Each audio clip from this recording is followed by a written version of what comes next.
which I think brings us to everybody's favorite part of a presidential debate, the ending, the final statements. Now, when I say vibe check, I really do think the final statements are kind of a vibe check. You know, it's a way to contrast the candidates' tone, their pitch to the public. A pretty stark difference, in my opinion. Let's watch. I do believe that the American people know we all have so much more in common than what separates us, and we can chart a new way forward. And a vision of that includes having a plan, which is why I intend to create an opportunity economy, investing in small businesses, in new families, in what we can do around protecting seniors, what we can do that is about giving hardworking folks a break and bringing down the cost of living. So she just started by saying she's going to do this, she's going to do that, she's going to do all these wonderful things. Why hasn't she done it? She's been there for 3.5 years. They've had 3.5 years to fix the border. They've had 3.5 years to create jobs and all the things we talked about. We're a failing nation.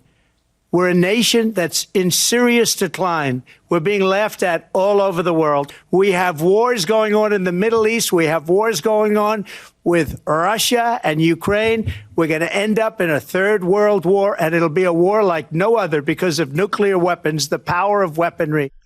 I think we got like opportunity economy versus World War III here. So I'm curious, Neera, to you, like, which is the better pitch? Personally, I feel like Kamala Harris ended on a much more positive note. She said we have so much more in common than what separates us. I think that's for some people it might be comforting to know that she acknowledges that, and like it's a reminder that like no matter what, like we're all same country, whatever. And he goes, we're a failing nation. So I think that for Trump, I feel like he missed out on an opportunity to have one last chance at convincing people who weren't voting for him. I think it implies that, like, because we're a failing nation, we need Trump. I think that's what he's getting at. But I think she said, oh, like, I have a plan to fix all this stuff, and he said she hasn't done that. So I think his pitch is, like, because she's had 3.5 years to do this, she hasn't. Don't vote for her, vote for me because we're failing and you need me. I think I think it's missing, like, why do you need me? I think it's saying, like, it goes, yeah, like, she's bad, you need someone else, and I don't think he gets to say, like, you need Trump because of this, and this. I think in that sense, it's good that he went last because she never got to say, to respond to what he was attacking her for not doing anything in 3.5 years, but I do think he, it would have been a lot stronger if he ended on a bit more of a positive note and kind of emphasized, like, what he would do different. I think he did a good job of calling her out, but I think he should have emphasized, like, yeah, I'll do this instead. Yeah, she's definitely much more positive in her pitch and her approach. But then again, on the flip side, you could just say, oh, that's just, establishment speak. Yeah. It means nothing. And Trump's trying to make himself as the anti-establishment, politician, because that's how he wins. That being said, it's just like this magic wand that the Democrats are supposed to have to fix things. He says, why haven't they done it already? We can go back to the 2024 Border Act. It's like, oh, you want to go there, Trump? It's like, yeah. We're talking about gridlock here. We're talking about obstructionists. We're talking about politics. And it's like, no one has a magic wand. Like, at the end of the day, who is ever elected has to be able to compromise. So I'm looking at these two and I'm like, who's the best suited to compromise? And, that's a great argument you could have. Like I said, on the comments, give me your pitch on that.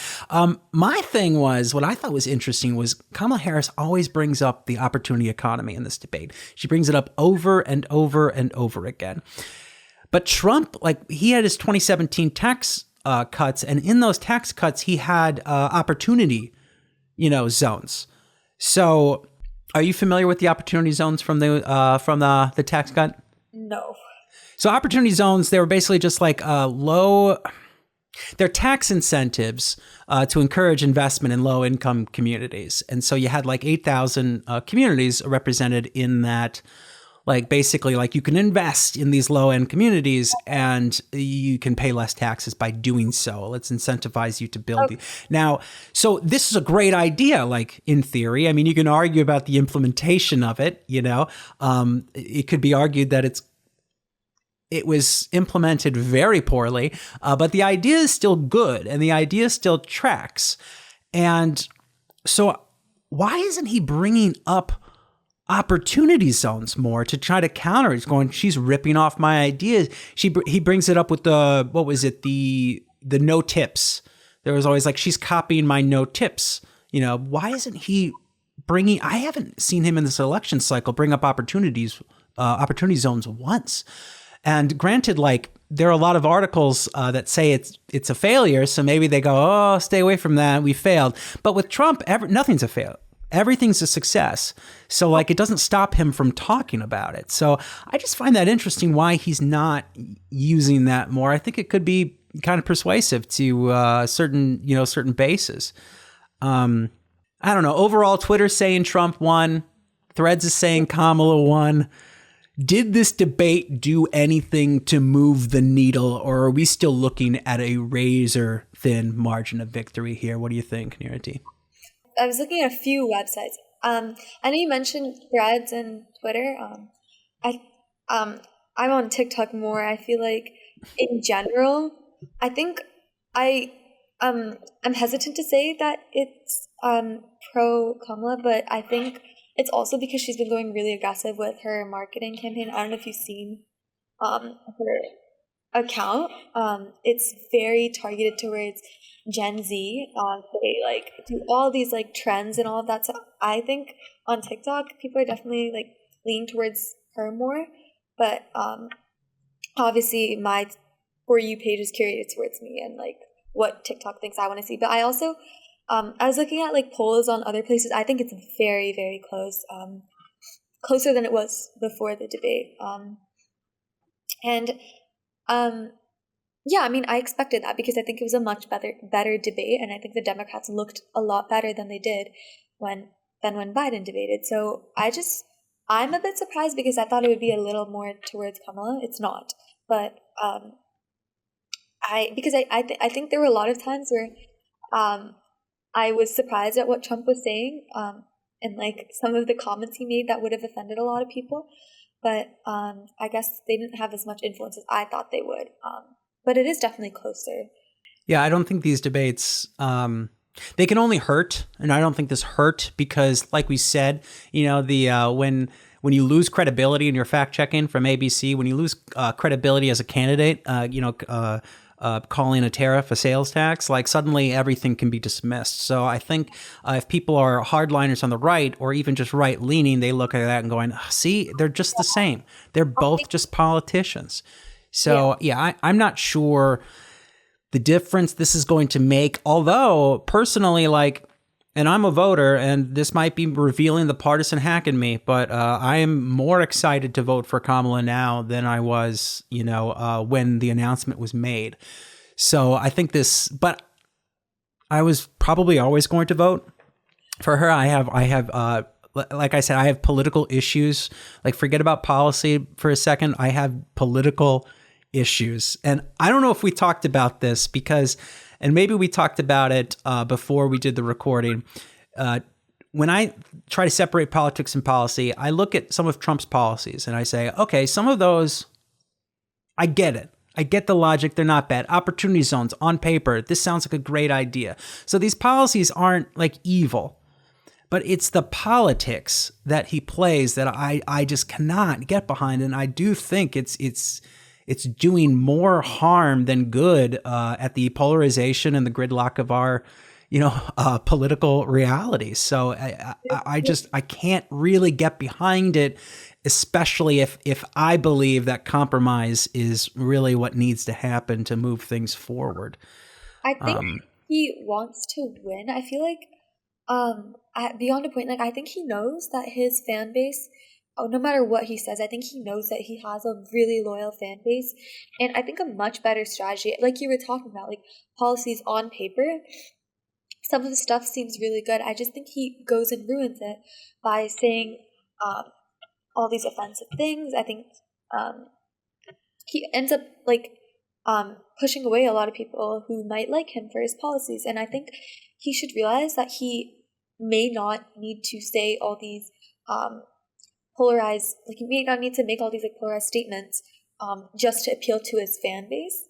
I think he's had a good amount of time to, earn their loyalty.